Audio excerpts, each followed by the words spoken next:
సిరి car consultancy Kakinada. ఈరోజు మన topic వచ్చేసి వ్యాగనర్ ఎల్ఎక్స్ఐ అండ్ వ్యాగనర్ విఎక్స్ఐకి ఉన్న డిఫరెన్స్ ఏంటి అనే టాపిక్. అంటే చాలామంది కస్టమర్లు మనం అడుగుతున్నారు కామెంట్స్లోని, అండ్ రెండు కార్లకి అంటే ఎల్ఎక్స్ఐకి విఎక్స్ఐకి మినిమం మీరు ఒక 20 నుంచి 25,000 దాకా వేరియేషన్ అయితే ప్రైస్ వేరియేషన్ డిఫరెంట్ పెడుతున్నారు. అసలు రెండింటికి డిఫరెన్స్ ఏంటి, అంటే ఆప్షన్స్ ఏమైనా చేంజ్ అవుతాయా లేకపోతే ఇంజిన్ ఏమైనా మారుతుందని చెప్పేసి చాలామంది అడుగుతున్నారు. వాళ్ళ కోసం మాత్రం ఈ వీడియో. ఆల్రెడీ ఈ ఎల్ఎక్స్ఐకి విఎక్స్ఐకి డిఫరెన్స్ తెలిసిన కస్టమర్లు ఎవరైనా ఉన్నట్లయితే కనుక వాళ్ళైతే వీడియోస్ మొట్టమొదటి టైర్ నుంచి మొదలు పెడదాం. ఇది వచ్చేసి మనకి విఎక్స్ఐ టైర్స్ అండి. ఇది వచ్చేసి మనకి 14 సైజ్ వస్తుంది విఎక్స్ఐలో. అదే మనకి ఎల్ఎక్స్ఐలో చూసినట్లయితే కనుక సైజు 13 వస్తుంది. అంటే 1 ఇంచు రెండింటికి డిఫరెన్స్ ఉంటుంది. అండ్ ఇది వచ్చేసి విఎక్స్ఐ సైడ్ మిర్రర్. ఇది చూస్తే ఎలా ఉంది, ఇది విఎక్స్ఐది కొంచెం స్టైలిష్గా ఉంటుంది, కొంచెం బాగా థిన్గా ఉంటుంది.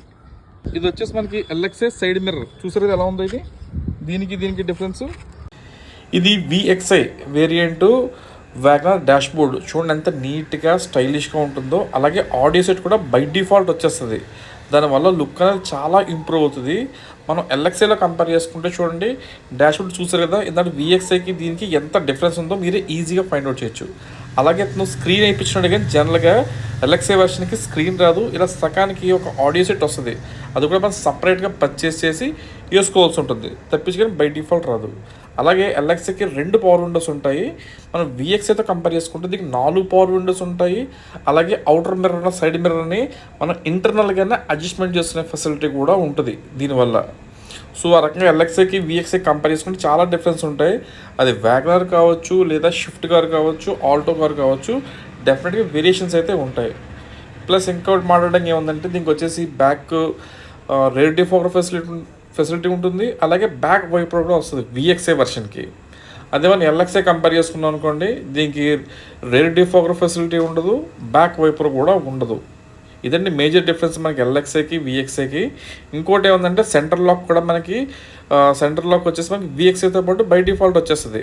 అదే ఎల్ఎక్స్ఐకి అయితే సెంటర్ లాక్ రాదు, సపరేట్గా పర్చేస్ చేసి మనం దీనికి సీడింగ్ చేయించుకోవాల్సి ఉంటుంది.